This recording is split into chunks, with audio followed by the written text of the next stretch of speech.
Hey, what's up everyone?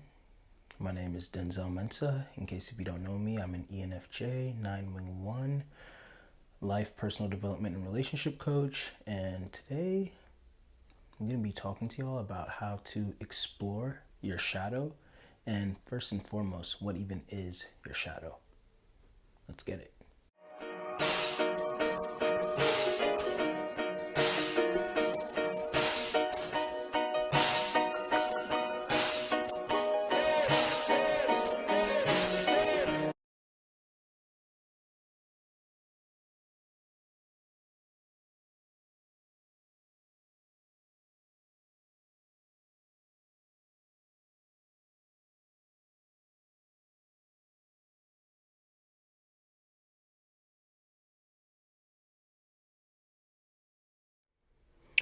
So, when you think about the Dalai Lama, the Pope, Bill Clinton, Martin Luther King Jr., Gandhi, R. Kelly, accusations Michael Jackson had, Bill Cosby, etc. So many things come to mind. Our dark side, other people's dark side, I guess, in this case. In fact, most people will look at such people. Again, some of these accusations are true, some of them probably not. But wherever you stand, you can still see that there's a lot of different things that are happening with different people. Just some things come to the light and some things remain in the shadows. Everyone has a dark side. Everyone has a shadow. I include myself in everyone. And it's less about destroying your shadow and more about becoming more comfortable and familiar with your shadow. I made a video a few years ago called Our Heroes Are Human, where I talk about the accusations Michael Jackson had. I talk about Bill Cosby accusations. I talk about stuff against Gandhi. I talk about things that happened with Martin Luther King Jr. There's just a whole bunch of things, you know what I mean? At the end of the day, we looked up to these people. We looked at them, and a lot of us have maybe whitewashed them into like believing like, oh yeah, no, they could never do such a thing, and then next thing you know, we learn that they did something comes out about them, and then all of a sudden, boom. Even right now as I speak, I'm being reminded of Jonathan Majors, who we were all just praising before the new Creed movie had come out, and we were like really proud about that. And I heard that he had recently, at the time of making this video, he's been arrested for physical abuse. Like I mentioned earlier, the Dalai Lama. Footage of this man doing very strange, unspeakable things with a child. And he apologized for it. And if you want to know what that is, you can go look it up yourself if you want to. But it's just like, wow. And there's so many other examples, even quote unquote small things, like when Kirk Franklin cussed out his son. He was also like threatening to beat his son and everything like that, where somebody could look at us, whoa, like, isn't he a Christian? Stuff of that nature. Ravi Zacharias, who I know he was a hero to me. I even made a tribute to him on my channel. A great Christian apologist, and the things that came out about him are unspeakable. So yeah, it's very clear that our heroes are human. And what does it mean to be human? Well, humans, regardless of what you might believe, have both a light and a dark side. Humans are both the hero and the villain, even though we often, including myself and everything that I say today, view ourselves as just the hero at times. And it's bad even for those who only view themselves as the villain as well. Wholeness is when you're able to integrate both of them. And that's where shadow work comes in. But in understanding that your heroes are human, then you also are able to not put them on too high of a pedestal. Now you're still able to look at them as heroes, but you see them as a whole human. You see them with their flaws, and you are inspired by them on how much they continue to work, if they are, as far as you know, they continue to work to be better. I made a video a few years ago called The Problem with Pedestals. Essentially, it was a video of me actively trying to step down from the pedestal that I had noticed that I probably had propped myself on, or I had probably allowed other people to put me on. Because the truth of the matter is, and I know that everyone says this, but I am not perfect. Not even close. I am no saint, but I also don't necessarily consider myself a sinner either. I love what J. Cole says in one of his songs. Every saint has a past and every sinner has a future. Pretty much that is the human experience. When you are working to become better, and when you are better, you still remember that, hey, I came from worse. You know what I mean? And once you come from that, you're able to hold more space for other people. I made another video years back called Slaying Your Dragons. And essentially in this video, I was talking about a very strong, kind of Christian concept where it's like you're dealing with the idea of sin. And I know for myself, speaking for myself, there were certain sins that I was dealing with, and I had to keep on, oh man, God, why do I keep on doing this? And boom, boom, and I was fighting it. And I was really trying to destroy them. And they resurface as long as you're human, according to Christian doctrine, you are always going to sin. Now you might sin less as you continue to try to work on mitigating it and everything, depending on your process.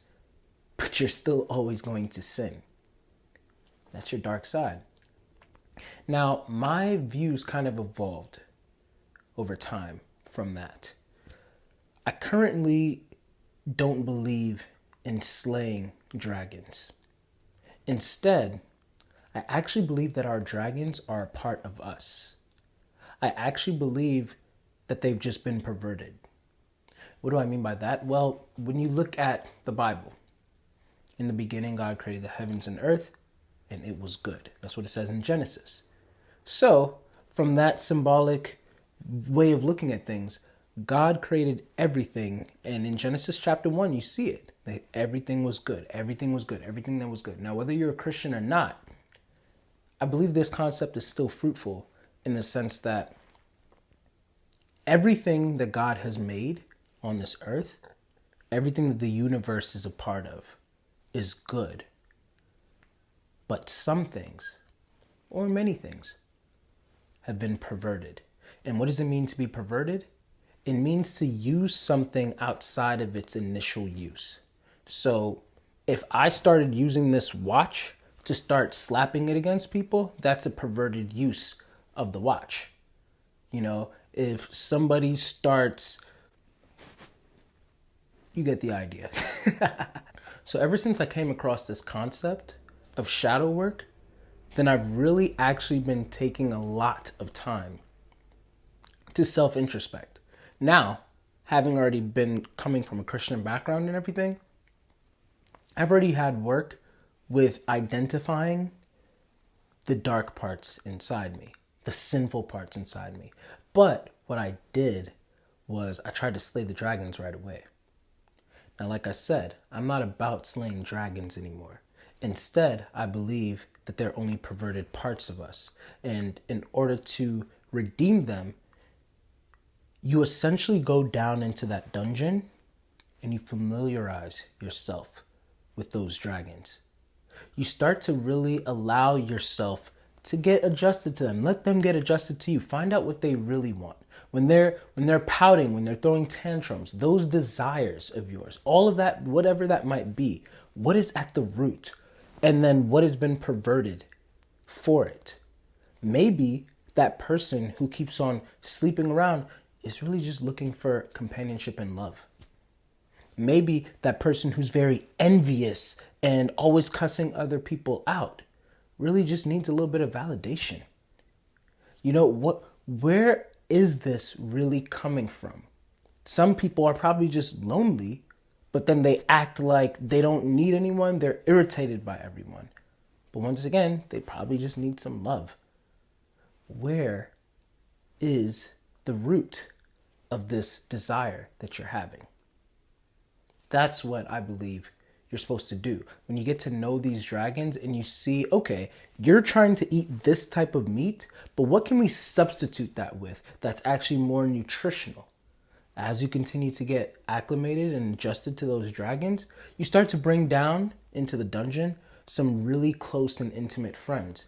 People who, when they see the dragon, sure, they might flip out for a moment, like, whoa, but they trust you enough to be able to be like, okay, I believe that Denzel knows what he's doing and he's taken enough time to get used to these dragons. And if anything, he is showing me into this dungeon of the dragons, not so I can go blurting out to everyone, hey, Denzel has dragons in his dungeon, like everybody does, or the types of dragons that Denzel has in his dungeon, but rather so that I can see how Denzel is really actively working on taming these dragons. You don't slay them, you tame them. Eventually, as those dragons get used to the other people, who knows? You might be able to fully cure them, fully unpervert them, depervert them, if that's even a word. I just made it up. But you take those dragons, and you're able to bring them up and above the surface, above the dungeon, and then you fly them. And then other people see you flying that dragon, and they're like, whoa, I have some of those in my basement, inside my dungeon, that I never even stepped foot into. I just pretend like they don't exist because I'm ashamed of them, because other people know that I have them. And I don't want other people to know that I have them, even though they probably have some of theirs too. Other people are always way more judgmental of other people's dragons, other people's sin, other people's darkness than they are often of their own, because it's a way to kind of distract themselves from their own. I've been guilty of it. So once you inspire somebody else to go and do their own shadow work, to get acclimated to their own dragons, that helps them a lot. This is a dense topic, so there's still a lot more here to cover. But hopefully from this, you can at least see some of the value of shadow work and what exactly even shadow work is. But let's get a little bit deeper. Now, something that we should remember is that light can make a shadow bigger or smaller. The more that you put light onto something, because light is what casts the shadow. So the more that you bring things into the light, the smaller the shadow starts to become, because you're unveiling, you're starting to become aware of what the shadow is. But once again, well, let's talk about what the shadow is. First of all, there are two types of shadow that Carl Jung talks about. So there's the personal shadow. It's the thing or the part of us that we don't want to be or we don't want to know of. So, for example, maybe it's when you're drunk. Maybe it's when you're angry. Maybe it's when you're horny, etc. This is the part of you. This is the part of you that's like, it's personal. The part of you that you try to hide yourself away from.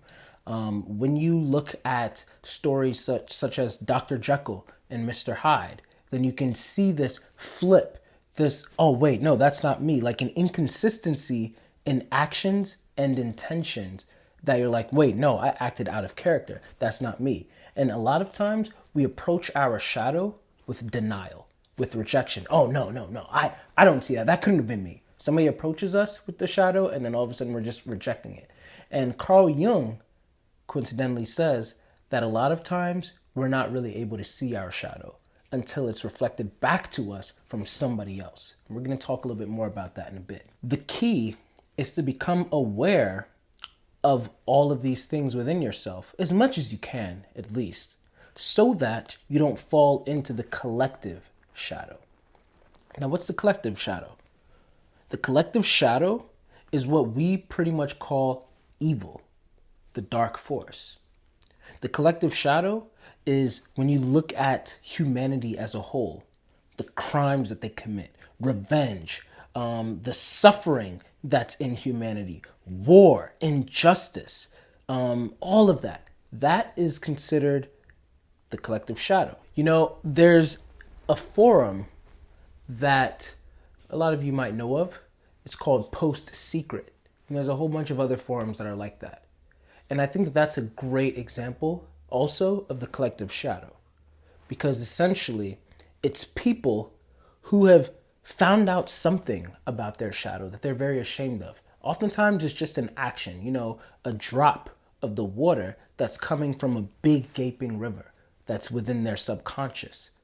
But they committed an action, they're extremely ashamed of it, and they know that if it was ever to come to the light, at least for other people to see, if it was a dragon that other people would see, they'd get stoned for it. So Post Secret, and there's Twitter accounts and stuff like that are like this, it gives you an opportunity to be able to submit your shadow thoughts, your confessions, all of these different things. And pretty much you get to see how people will respond to it, or how some might even relate to it, how many people like it. We are all interested in the shadow, believe it or not. We might not be interested in our own shadow, but we love other people's shadow. That's why we get off to a whole bunch of celebrities falling. That's why we love exposing people. We're nosy in that way. And then this is where transparency comes in. Now, I've stated many times, even in this video, I am not perfect. And I'm not just saying that in a corny way that everybody says it to kind of cross that off their list. I am seriously not perfect. The thing that I most like about myself is how much I continue to strive to be perfect, which I know is a mark that I'm never going to arrive at. But I've always loved the quote, shoot for the moon. Even if you miss, you'll land amongst the stars. Now for me, there are so many things that I've done foolishly, way in the past and even in the recent past. But the thing about me is that I always see myself growing. I'm actively always reviewing my behavior. I'm always getting the insights and the nuggets from that. And I'm trying to work to become a better person every day. Nobody lives my life. So nobody not only knows how difficult a lot of the decisions that I'm faced with are, they don't know the history that I've had. And on top of that, no one could ever know how hard I am on myself. To the point where I had to work on not being so hard on myself. I had to work on being able to love myself more, which meant I did not need other people's help to shame me and show me how much I'm not loved by them for maybe a heinous thing that I might have said or done in the past. That brings me back to transparency. I personally have no problem with being transparent, going into detail with the ugly sides of myself and sharing that with people, unless if it's not fruitful. And that's what I mean by we are obsessed with other people's shadow. We can see somebody with the dragon in their dungeon and they're taming it, and we kind of try to go call the news press, look at this guy. He's trying to tame a dragon. We all know that you can't do that. And it's just a laughing stock kind of thing. It becomes gossip. It becomes rumors of some sort. But then there are people who see that and they're inspired to then go try to also tame their own dragons. Those are the people that I love being transparent with. Those are the people who, when I'm coaching them, if I'm friends with them, whatever it might be, I like to share myself with, because I know that my foolishness, my faults are being put to good use to help another person through theirs as I continue to work through it. If you're just going to look at me and you're just going to use my errors to throw them back in my face, yeah, that'll hurt. But it's also man, well, I know who not to share this with.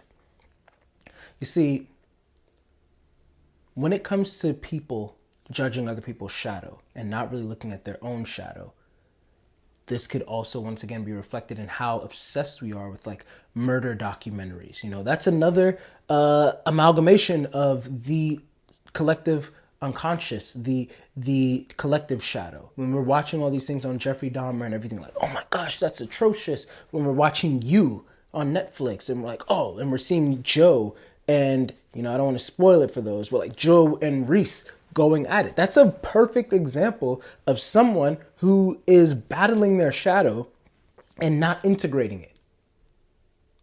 Let me tell you a little bit more about the shadow. We hide from the shadow to feel safe. This is our animalistic needs, our desires, our behaviors, our emotions. And it's so interesting that we do that because the more that we hide from our shadow, the larger the shadow becomes because we're unaware of what's there. And then that's when they slip out in various ways and other people see them before we're even able to catch them ourselves. But the more that we become aware of the shadow, the more that we're able to shine light onto it and keep it from slipping out in moments that we don't want it to slip out in. Now, in my video where I talked about Jung's concept of the persona, I brought up how at the Personality Hacker Live training event, Antonia Dodge took us through a whole thing on the shadow. Not even the shadow, but the collective unconscious, Jung's idea of persona, the ego, and shadow, all of that. So I talked about the persona in that video kind of briefly. In this video, as you see, I'm going to be talking about the shadow aspects. And here's some things that Antonia had mentioned about it. The shadow is the unconscious. And work here also helps us accept others. The more work done in the ego, the more access to the shadow we are granted. The shadow humbles us. If you think to yourself, I am a good person and a bad person, that's good. Because the shadow is once again showing you that you are both good and bad. You are both light and darkness. You're not one or the other. If you admit to yourself, I'm an honest person and a liar. I am someone who intends no harm, but can also destroy everything in my path with power. This duality is necessary for wholeness. And then after a lot of this, Antonia gave us about 5 prompt questions, which had to do with the shadow. We had to sit down and reflect. And I want to pass them on to you guys so that you can probably start doing some shadow work for yourselves. So think about these questions, and here's some things that you should be aware of. Beware of how the ego may protect itself in these answers. Avoid justification and rationalization. Share your silence and unpack your heart. Which were lyrics that, Joel had played from after we were done doing the shadow journaling, or I think during it, because it was pretty much like showing the reflection of like going deep inside yourself. And then lastly, the only thing good about the shadow is its inevitability. When we deny our shadow, it will assault the people we love. When the ego shows that we are controlling, the shadow can show us how much we really just want freedom. To over-identify with your shadow is just as bad as over-identifying with your ego. Balance, to see your shadow, is to see what we do without rationalizing it. So when you start looking into your shadow and you're like, I did this because of that, which I am definitely guilty of because I do put a lot of thought into my actions. And so I do have rationalizations, although I don't really conflate them with justifications, which I think confuses a lot of people. I know that, okay, I'm not saying that these things that I do are right or I've done are right, but this is the rationale that I have behind it. These are the reasons why, and I'm going to be continuing to actively work against it. That's different from justifying. So, well, this isn't right. This is right or this is okay because boom, boom, boom, boom. It's not. The shadow is ethically neutral, but we tend to only notice it after we have done wrong. The ego places the judgment or rationalization on it, but eventually we should learn when to just let things be without rationale. Slow down on trying to defend yourself. That's big. Examine why. You must, and in that moment. So a lot of times you have to come to peace with just sitting in the shadow. If somebody's accusing you of something, slow down and be like, wait, why am I trying to defend myself over here? They're probably reflecting something back to me. And just like I said in the persona video, even if it's not true, there's a reason why they're seeing that. You gave them some form of information, even if it's misconstrued. They're seeing that. You should dig into that. It could probably help you. So here are some of the prompt questions, or all of the prompt questions from that day. Number 1, the last time I acted badly was. Number 2, the reason I acted badly is because. Number 3, I hate when people say this about me, which is really meaning I hate when people reflect my shadow to me. Number 4, what's your sniper fantasy? So like, what's the worst act or things about you, and how do you play God? And number 5, what would you do if you were invisible with no consequences? These are prompts that can really get you in tune and tapped into your shadow so that you can become aware of what's there. Now, like I said, understanding the shadow is all a journey so that you can become whole. You're aiming for wholeness, knowledge of your ability to do wrong, and then taking responsibility morally, politically, and spiritually. See, I've realized that when you start tapping into your shadow, when you start to really understand yourself and why you do certain things, why there are certain dragons, what dragons actually want, and you can start having grace and space for yourself, it becomes so much easier to hold space for other people. Because you understand what's going on. Not everybody is able to face their shadow. In fact, I'd venture to say very few people are. It's a lot of work. But hopefully in this video, this has got your mind thinking. What are some things that are hidden in your shadow? What are some things that maybe you've been avoiding? What dragons are in your dungeon? What are some of the dragons that you thought that you slayed? But hopefully you can go back and just try to tame them. Think about this, reflect on it, do some of the journal prompts. There's probably going to be less comments on this video, essentially because the shadow is something that a lot of us don't want to share, unless if there's like an anonymous section. But if any of you would like to discuss your shadow with me, I can 1,000% guarantee you that you'll be in a safe space. I, of all people, understand how scary the shadow can be. And I'm pausing because like just so much has already like just ran through my mind even as I say this. And even as I was speaking throughout this video, like there was certain emotions that could almost overwhelm me because being a human is hard. But you have help. If you need someone to listen, if you need help exploring that shadow side of you, someone who you can trust, someone who you know won't share the information about you, won't expose everyone to your dragons, especially prematurely, but will hold space for it and teach you how to extend grace to yourself. Book me for a coaching session. I'll happily sit with you. We'll happily work through all of this together. And I'll hold that space for you until you're able to continue to do that on your own. So thanks for taking the time to watch this video.